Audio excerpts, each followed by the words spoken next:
Vous avez peut-être un fils ou une fille qui apprend le piano, le violon, la guitare ou la flûte, ce que j'encourage beaucoup. Eh bien, quand on veut apprendre à jouer d'un instrument, il faut beaucoup de temps. Un violoniste me disait un jour qu'il lui fallait 7 heures par jour de violon pour parvenir à être un virtuose.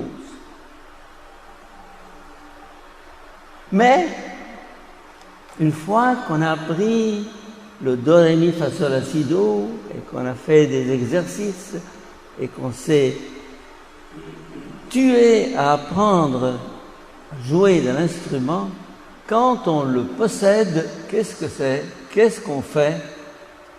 On oublie les partitions, on oublie les notes, on oublie les règles.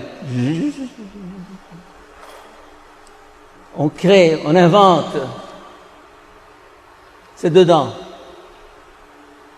On n'a pas besoin d'un livre, d'une partition, c'est dedans.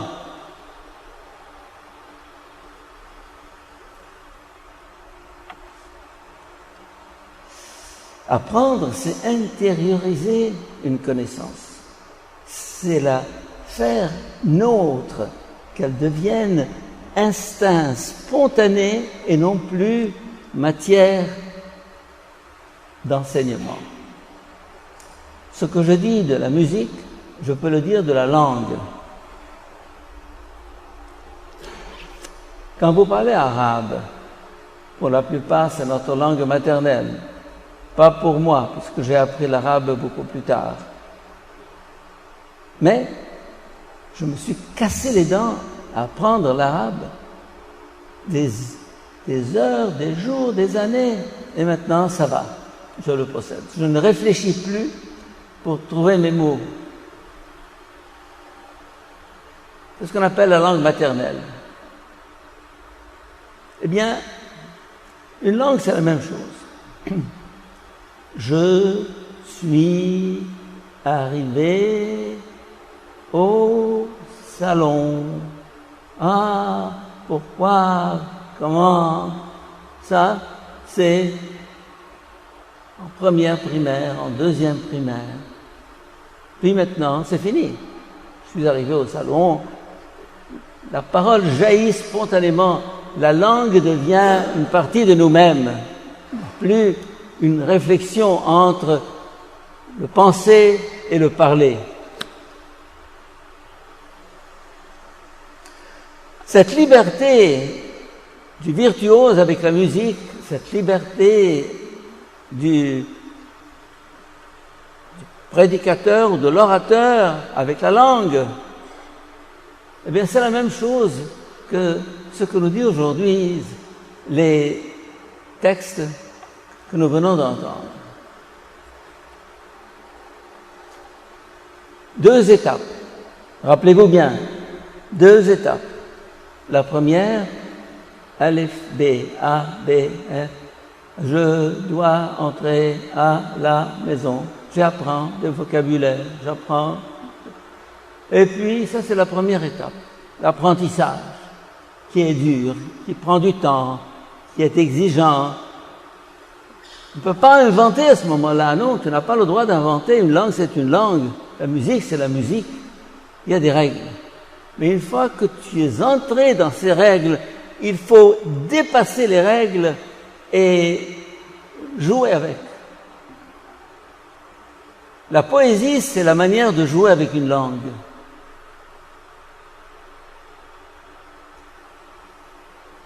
Et là encore, vous avez entendu dans la première lecture d'aujourd'hui, écoutez les décrets et ordonnances du Seigneur, mettez-les en pratique, vous les garderez, vous les mettrez en pratique,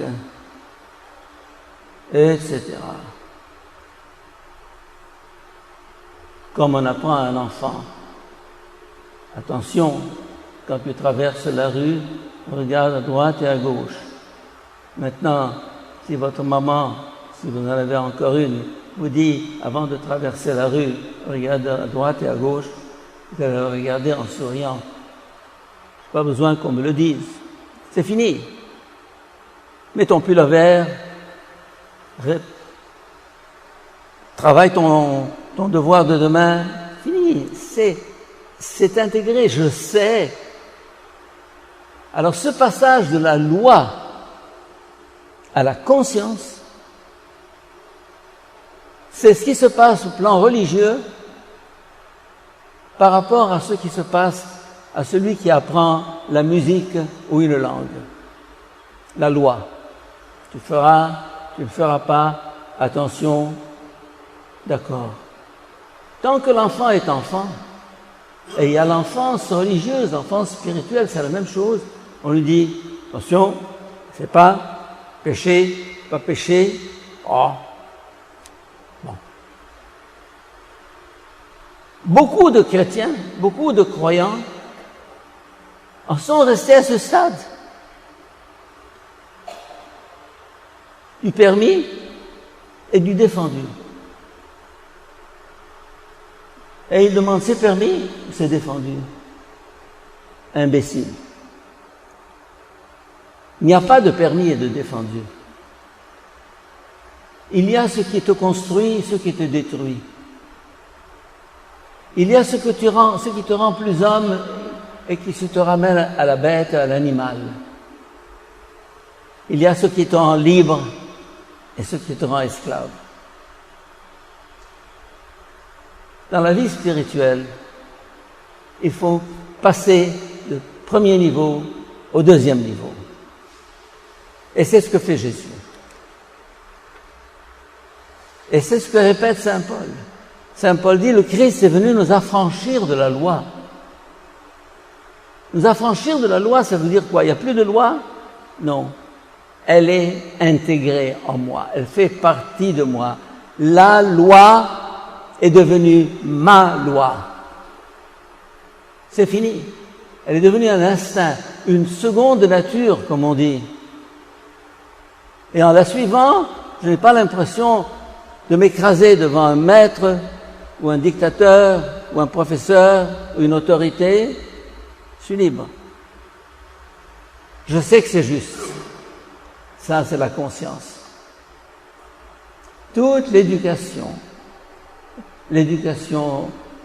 ordinaire comme l'éducation religieuse vise à une intégration de la loi.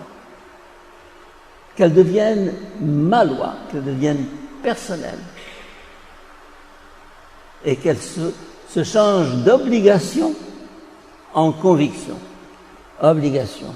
Tu fais, tu ne fais pas. Attention, je sais. Et le grand passage entre la première conception de la loi et la seconde s'est fait au 7e siècle avant Jésus-Christ avec ce qu'on appelle les grands prophètes, notamment Jérémie, Ézéchiel et d'autres.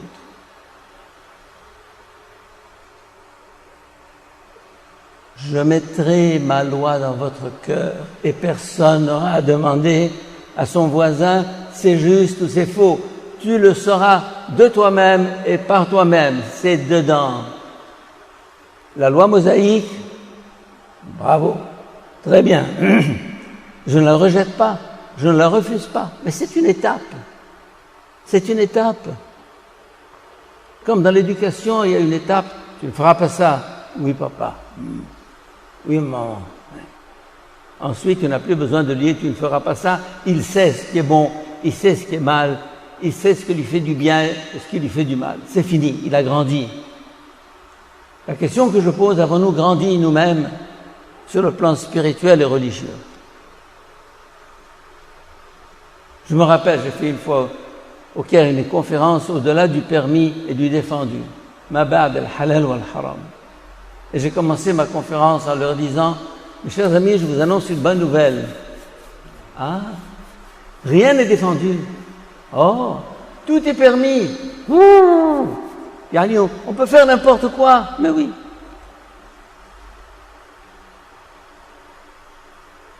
Oui.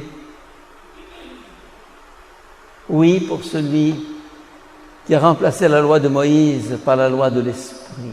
Je mettrai mon esprit en vous et vous connaîtrez ma volonté. Et vous n'aurez pas besoin de vous demander l'un à l'autre si c'est juste ou c'est faux. Vous le saurez. Ce qui est tragique en Égypte, soit sur le plan chrétien, soit sur le plan musulman, c'est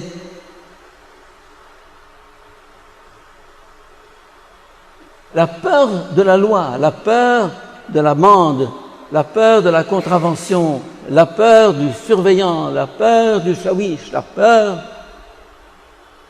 Et on s'arrête au feu rouge parce qu'il y a un type qui prend les numéros. Oh, on s'arrête au feu rouge. Eh bien, dans tout autre pays, même au Soudan, Soudan du Sud, en pleine minuit, les voitures s'arrêtent au feu rouge. Il n'y a personne, il n'y a rien. S'arrête. Mais pas en Égypte. On chatrine. On passe.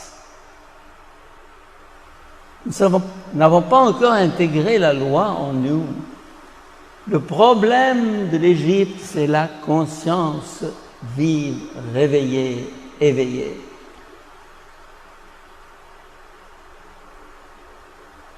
Aux États-Unis, je me rappelle, à mon premier test, il n'y avait pas de surveillant. Je me suis dit, tiens, pas de surveillant. Donc on peut tricher. Mais oui, tu peux tricher. Mais personne ne trichait. Parce que, pour eux, il y avait une espèce d'obligation intérieure.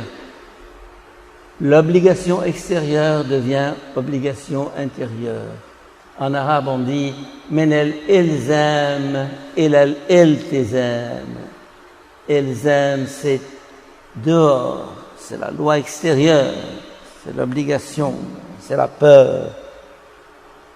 Et iltizam, je n'ai pas besoin de surveillance, je n'ai pas besoin de commandement, je n'ai pas besoin de règlement, je sais. Mais entre savoir et faire, il y a aussi une différence. C'est que beaucoup savent et font le contraire. Leur conscience leur dit non, et ils font quand même. Alors là, c'est ça le péché. Le péché n'est pas de contrevenir à une loi, c'est de contrevenir à cette loi intérieure de l'esprit. Le péché, c'est ce qui me fait moins homme, moins humain.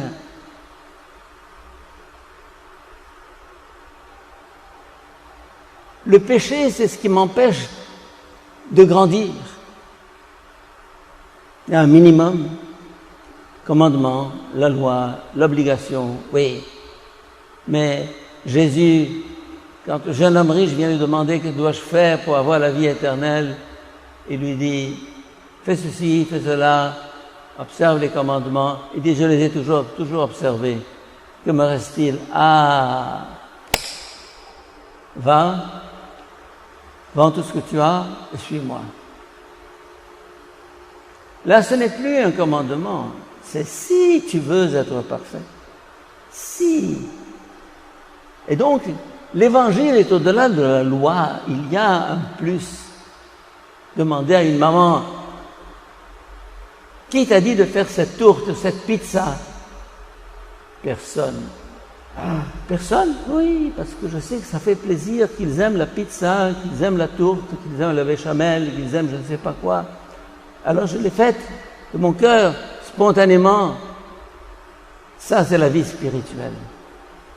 Nous avons chanté tout à l'heure. Ta parole semée dans nos cœurs, fais-la grandir en nous, Seigneur. Grandir. Le seul commandement, le grand commandement, c'est grandir. Grandir. C'est pas ne pas pécher, contrevenir à une loi, c'est grandir. Et c'est le premier commandement de Dieu dans la Bible, si vous avez fait attention. Je suis sûr que vous n'avez pas fait attention. Le premier commandement de Dieu à l'homme, la première parole qu'il lui a adressée, c'est « croissez, grandissez ». La croissance. Je trouve ça merveilleux. Je te donne à toi-même à l'état de graine et je te veux à l'état d'arbre. Je te donne à toi à l'état de promesse et je te veux à l'état d'une personne pleinement réalisée. Alors là, pour celui qui est dans cette perspective, il n'y a plus de préceptes, il n'y a plus d'ordonnances, il n'y a plus de commandements, il n'y a plus de peur, il n'y a plus de péché. Il n'y a plus de péché, à condition que nous ayons intégré cette loi. C'est formidable ça. Et dans l'Évangile, justement, les pharisiens disent, ils ne se sont pas lavé les mains, ils n'ont pas lavé leur coupe et leur plat. Imbéciles. Mais oui, il faut les laver, je suis bien d'accord. Mais pour eux, ils ont lié ça avec la pureté intérieure. Mais nous savons tous qu'il faut se laver les mains avant de manger et laver les plats après avoir mangé. Pas besoin de Moïse pour me le dire. Voilà. Ce qu'on appelle une religion de convention. Convention.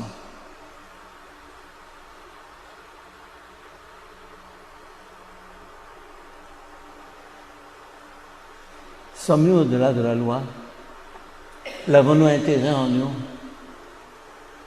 Vivons-nous face à nous-mêmes sans aucun contrôle, sans aucun regard extérieur, tel que mon cœur me le dit, oui ou non? Ah, ça alors, c'est le virtuose qui joue du violon sans consulter sa partition. C'est fini, c'est intégré. Eh bien, la vie spirituelle vise justement à cette intégration de la loi, à cette personnalisation de la loi. Et finalement, à cette libération de la loi. Libération, pas parce qu'on la refuse ou qu'on la rejette, mais libération parce qu'elle est devenue ma loi. Ce n'est plus la loi, c'est ma loi. Car finalement, et pour terminer, je dirais, l'univers entier est fait de lois. La loi de l'atome, de la molécule, la loi de l'électricité, la loi de l'organisme. Tout est construit sur des lois, tout. Respecter la loi, c'est entrer dans cette démarche de liberté qui permet, en étant fidèle à la loi, d'être fidèle à soi-même et à Dieu.